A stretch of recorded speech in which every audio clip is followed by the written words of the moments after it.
Told you I'd be back. Da da da da da da. Okay, welcome to Psycho's Platters, episode 69. I said 69.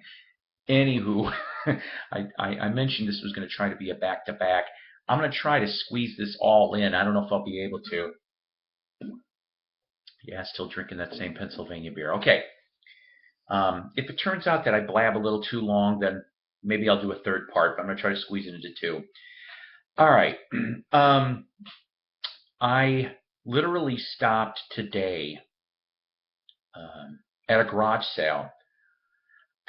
I happened to catch it in the paper early, okay? And if it's one thing that I'm tempted about is right in the middle of a garage sale ad, it says LPs and 78s. As soon as I see that, I'm like, okay, it could be a bunch of different things. We all know this. But considering that the sale didn't start till 9 o'clock this morning, I'm like, okay, I'll go take a stab at this. I actually got there by about 8:30, 8:40, okay? Thinking, all right, how many people am I going to have to deal with? There was nobody. The nice old gentleman happened to be on his porch. He had a long porch and was just getting ready to finish putting the items out.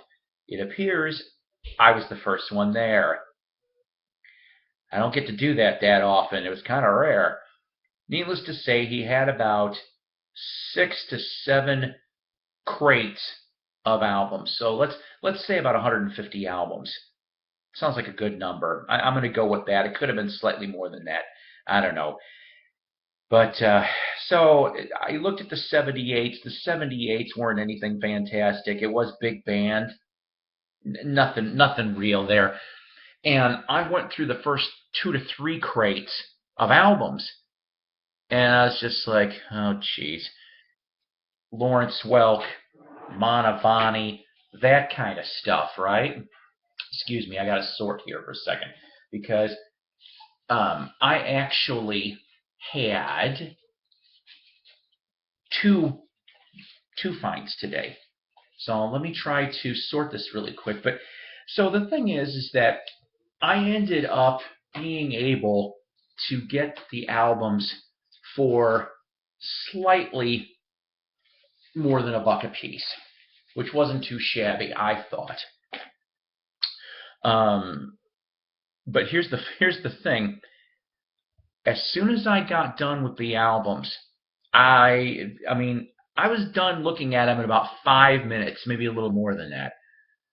Car pulls up, and another guy who I've never seen before goes to go look at the vinyl. So see, it ended up being worthwhile for some people. It did. And the other thing about these albums, truthfully, the man took good care of about 90% of his records. These albums are, I would say, mostly near mint to stone mint, honestly. They may have been played once, twice at the most. So I think I did pretty good, all things considered, especially one that I'm trying to figure out a value on. I couldn't find my book. It's a various artist comp. I'll show you in a minute. But like I said, they're not in any particular order, but I see that the first two I happen to have here. This is cool. Do you like James Bond? You like Bond movies? I do.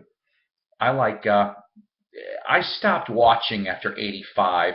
When Roger Moore and Sean Connery were done, I actually watched, what was it, Living Daylights with Timothy Dalton. I walked out after 20 minutes. I wanted my money refunded. Seriously, I haven't watched a Bond movie since. But Moneypenny, Shaken Not Stirred, From Russia with Love, the official soundtrack, mono, of course, on United Artists. Like I said, beautiful. I think there's I see 2 or 3 itty-bitty scratches. That's it. And then, also, Thunderball. Yeah, that's right. I found 2. They were the only 2 Bond ones I saw, but I was pretty happy. Of course, it says here, the theme song was sung by Tom Jones. Mr. It's Not Unusual to Be a Thunderball. Anywho, this one here, Stone Mint, though. I like that one. All right.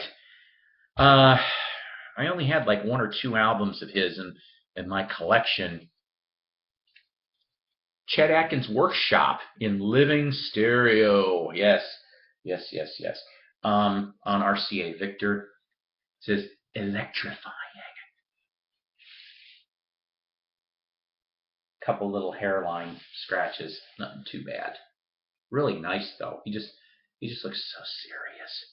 I want to say this is like 60, 61 roughly that came out. This one I thought was pretty cool. On Parkway, The Sound of the Wonderful Times. If you don't know who the Times are, um, so much in love was their big hit. But you know what? I mean, like I said, it's pretty neat to find. I mean, this looks so new. And what was extra special is I've never seen one of these. I likey. I really do. I've just never honestly seen a Cameo Parkway sleeve, and of course, in stone mint on this one too. I was told that there are 2 original members left of the Times that still perform. So it'd be kind of cool if he ever came down here. I'd be like, excuse me, could you sign this for me, please? To also go from one Parkway artist to another. Your Twist Party, the king of the twist, Chubby Checker on Parkway. I'm going to tell you something. When it comes to Chubby, and by the way, I did see him perform it was either 1987 or 88. I cannot remember. It was at the McHenry County Fair in Woodstock, Illinois. Only like 1 or 2 teensy scratches. It's pretty neat here. But very nice. Of course, it's got the twist, Rock Around the Clock, Blueberry Hill. He's doing like all standards. Dave Clark 5 Greatest Hits. I don't honestly think I really had a good copy of this. Now I do. Of course, this is in mono. Beautiful on Epic.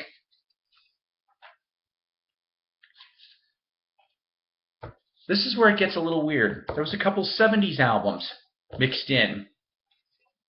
This one still has the shrink.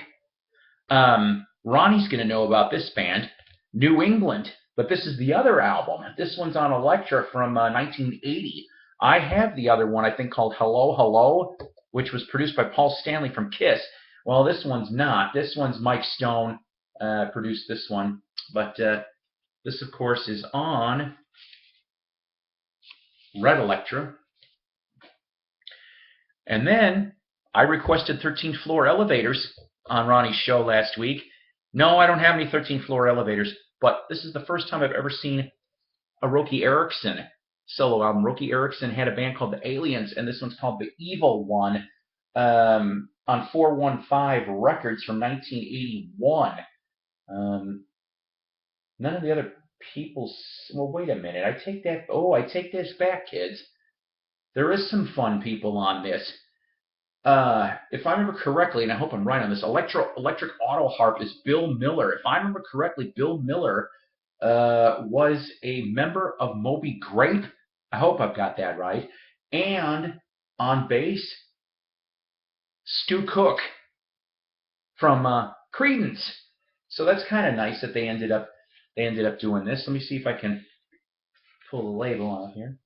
That's what it looks like. Stone mint for this one. Hey Ronnie, you played this.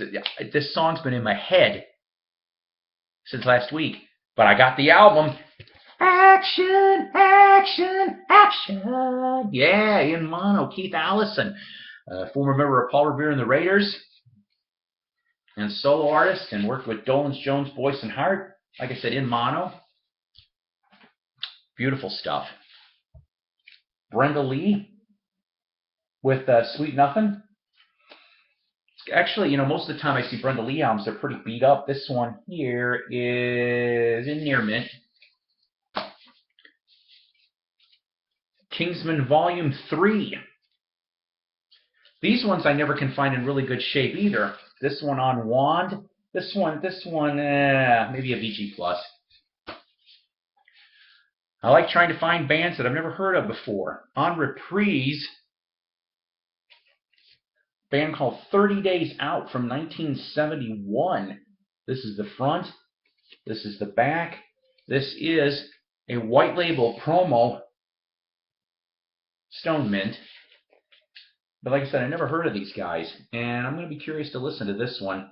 And none of the band members sound familiar on anything, although Larry Netchell I see on keyboards. Of course, he would end up going to Bread. The official soundtrack to It's a Mad, Mad, Mad, Mad World in Cinerama. I love this movie. I really do, because you've got everybody. Anybody that was everybody. Spencer Tracy, Milton Berle, Sid Caesar, Ethel Merman, Mickey Rooney, Phil Silvers, Jonathan Winters, and tons of more people that I can even count on. Of course, this one here on United Artists from '63. All right. The last one that I pulled from here, this is kind of cool.